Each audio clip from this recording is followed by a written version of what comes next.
This time 12 months ago in the Irish Farmers Journal we had a meeting, but it was a meeting like no other. Instead of being in our offices, we were all scattered across 32 counties, everybody trying to come to grips with new technology. The crash courses in Zoom and Teams were the order of the day, but despite being so remote, seldom was our meeting where our purpose was so clear. At that meeting we decided that whatever COVID-19 would bring, we would work together as a team to continue to inform you, our readers, to entertain you, to engage with you, and to ensure that the voice of Irish agriculture remained front and centre in the government's thinking around COVID-19.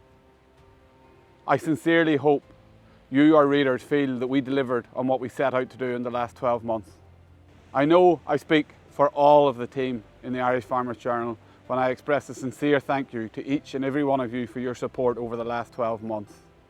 To see more and more people turn to the Irish Farmers Journal every week is hugely humbling. The letters, the text messages, the WhatsApps, the phone calls mean more to us than those that reached out could ever know. As we prepared for our first lockdown Easter in 2020, few could have imagined that we would be in a very similar position in 2021. Over that 12-month period, people have suffered so much, and for everybody that has lost loved ones, I offer my deepest sympathies. But we must look to the future with confidence. While slower than we would like, the vaccine rollout programme is having an impact. The number of people suffering from the disease is in decline, and those getting seriously ill is reducing. As a society, as individuals, we've all learnt lessons from COVID-19, and it's important that our policymakers also learn the lessons.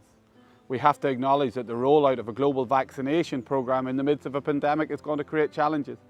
But we also have to acknowledge that the European handling of sourcing vaccinations has exposed very serious flaws in their global trade policy and understanding. The current vaccine trade wars just demonstrate how fragile global food supply chains would be in the event of a weather event, a disease outbreak that would limit supplies. Again, countries will invoke the moral imperative to feed their own people and give little regard to the legislative text within trade deals. It is unfortunate the European Commission are being allowed to ignore these lessons.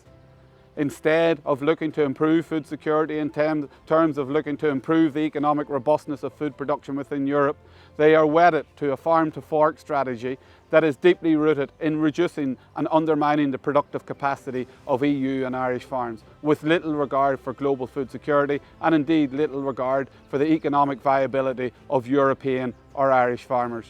We see a similar scenario developing in relation to the climate change bill announced by the government only last week.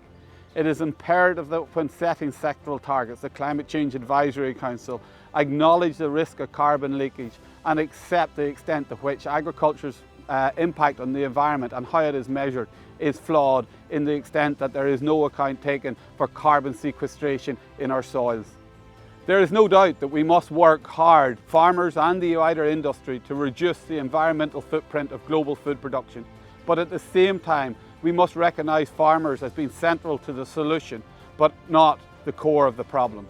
Along with dealing with the trade and climate policy challenges, our sector has also had to wave its way through Brexit. There is no doubt that the unique impact of Irish farmers to Brexit was well understood, but unfortunately the impact of this appeared to drop off the radar as negotiations come down to the wire. We should be under no illusions as to the continued threat that Brexit presents to our industry. Given that these threats are maybe not immediate, the approach across the political spectrum appears to be one of sitting tight and ignoring reality. But to do so fails Irish farmers. Brexit has created a future trading environment that could see huge value destruction of Irish food exports into the UK market, our largest export market, through a combination of renationalisation of premium markets and lower valued markets being served by third country imports. At the same time, British exports will retain free access to the European market and compete in these markets with Irish produce. Many point to the resilience of our sector over the last 12 months, and rightly so. Despite the challenges of COVID-19, our sector, our farmers, our industry never missed a beat. We continued to supply food for millions of people regardless of the challenges that lie ahead. But praise without action is of little use. What farmers now need is for industry leaders, policy makers or representatives to stand up and show leadership. Leadership necessary to take on the challenges but exploit the opportunities that lie ahead for Irish agriculture and there are many. The vaccine trade wars that we see playing out really reinforce why food and health cannot be treated the same way as aeroplane manufacturing and global trade deals. Policy that fails to recognise the role of grazing cattle and sheep in the sequestration and retention of carbon in our soils is being called out on an international stage. And meanwhile, we won't be able to reverse Brexit, but there is adequate funding both at EU and national level to allow us to reposition our sector and give farmers a brighter future. Irish and EU farmers can rightly stand proud of how they have delivered for European consumers during the challenges of COVID-19. But they now need their industry leaders and political representatives to step up to the plate and ensure that this is recognised as critical in the negotiations around EU trade deals, CAP reform, environmental measures and Brexit strategic investment funds enter a critical phase.